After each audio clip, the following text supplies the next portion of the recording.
ఈ ఫోన్ అసలే ఎత్తట్లేదండి. పైసలు ఏంది కథ ఏంది? ఎన్ని రోజులు జరుపుతావు పైసలు ఇవ్వాలంటే? గిన్నిసార్లు ఫోన్ చేసినా ఎత్తావా పైసలు? కాదు, నా పని నేను చూసుకోవాలా? నువ్వు ఒక ఫోన్ చేస్తా, ఒకటే ఫోన్ చేస్తా ఎత్తాలా? ఏంది అసలు దమ్దాం చేస్తానా?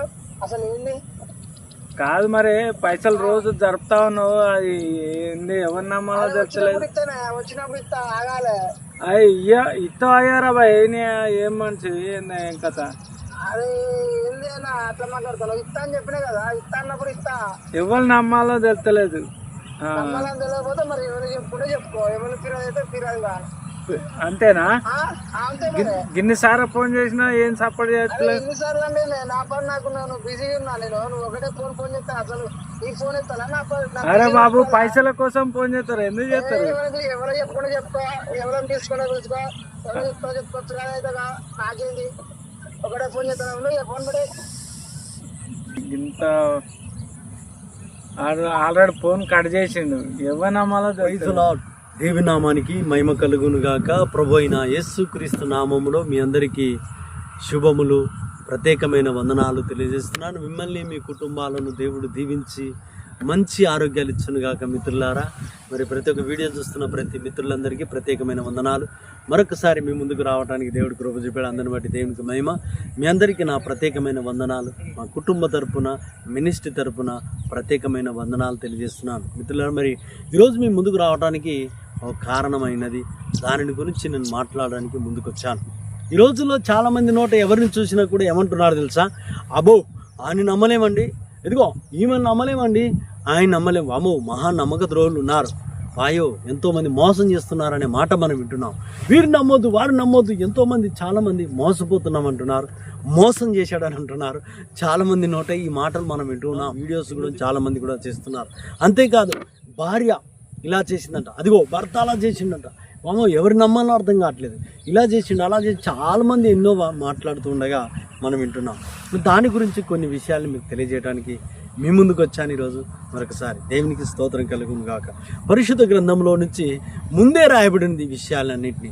కీర్తనకారుడు దేవుని లేఖనం సెలవిస్తుంది. కీర్తనలు 118లో 8వ వచనంలో రాయబడినది, మనసులను నమ్ముకొనుట కంటే యెహోవాను ఆశ్రయించుట మేలు.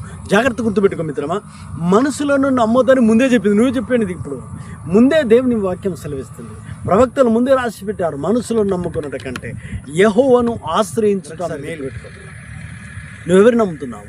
ముందే దేవుని యొక్క వాక్యమే సెలవిస్తుంది. అంతేకాదు, మీక గ్రంథంలో కూడా చాలా స్పష్టంగా లేఖనం సెలవిస్తుంది.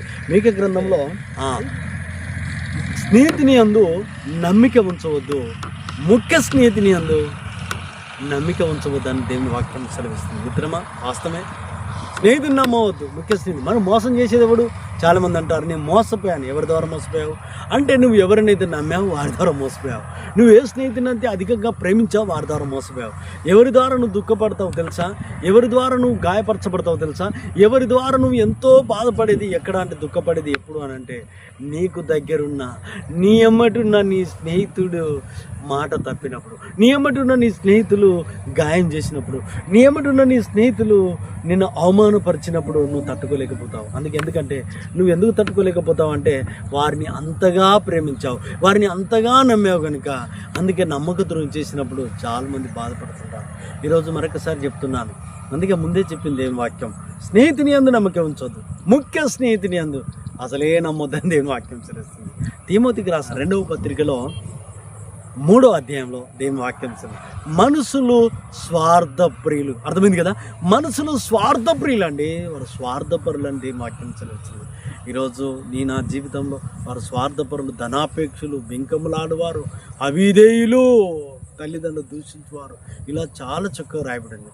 కనుక నా జీవితంలో ఎవరిని నమ్మాలట అంటే, జీవము కలిగిన దేవిని నమ్ము. దేవిని నమ్మిన వారు ఎప్పుడు కూడా మోసపోలేదు, దేవిని నమ్మిన వారు ఎప్పుడు ఓడిపోలేదు, దేవిని నమ్మిన వారు ఎక్కడ కూడా ఓటమి పాలు కాలేదు. నీవు దేవిని అంగీకరించు, ఆ దేవుని వైపు చూడు. ఆ దేవుని చేయం ఒకవేళ ఎవరి చేత నిన్ను గాయపరచబడినావు, నీ ముఖ్య స్నేహితుడు నీకు మోసం చేశాడేమో, నీ భార్య నిన్ను అవమానించిందేమో, నీ స్నేహితులు నిన్ను వెలువేచ్చారేమో, నిన్ను అవమానపరిచారేమో, నిన్ను ఏళన చేస్తున్నారేమో, నిన్ను గెంటేశారేమో, నువ్వు అవసరం లేదనుకుంటున్నారేమో, అక్కర ఉన్నప్పుడు మాత్రం వాడుకొని నిన్ను వదిలిపెట్టారేమో. అలాంటి స్థితిలో ఉన్నావేమో. అలాంటి వదిలిపెట్టిన స్థితిలో ఎవరికి కూడా పనికిరాని స్థితి, ఎవరు కూడా నిన్ను గుర్తించలేకపోతున్నారేమో. ఒకవేళ ఎవరు కూడా నిన్ను పట్టించుకోవట్లేరు మిత్రమా. అయితే ఒక ఆయన ఉన్నాడు, నిన్ను చూస్తున్న దేవుడు, ఆయన జీవం గల దేవుడు. ఆయన వైపు చూస్తావా? ఆయన్ని తప్పకుండా ప్రేమిస్తున్నాడు. ఆయన యందు నమ్మకం ఉంచు. ఆయన వైపు చూడము. ఎంతోమంది నమ్మి ఆశీర్వాదాలు పొందుకున్నాడు. ఈరోజు నువ్వు కూడా ఆయన వైపు చూస్తావు కదా. ఆయన వైపు చూసి దేవుని నామాన్ని కనపరచు. నిన్ను నువ్వు పరిశీలన చేసుకో. దేవుని వైపు చూడు. నిన్ను దేవుడు దీవించిన గాక. చిన్న ప్రార్థన. పరిశుద్ధుడా, ప్రేమగల తండ్రి, నీకు వందనాలు, స్తోత్రాలు. ఆశ్చర్యకరుడా, ఎవరైతే నాయన మనసుల ద్వారా మోసపోయి, ఎంతమంది అయితే నాయన మనసుల ద్వారా ప్రభా గాయపరచబడి ఉన్నారు, ఎంతమంది అయితే ప్రభా అయ్యా వెలువెచ్చబడి ఉన్నారో ఆ బిడ్డలందరితో మీరు మాట్లాడు. నామానికి నాయన తెచ్చుకోండి. అయ్యా విడిపించమని యేసు నామమున ప్రార్థిస్తున్నాను.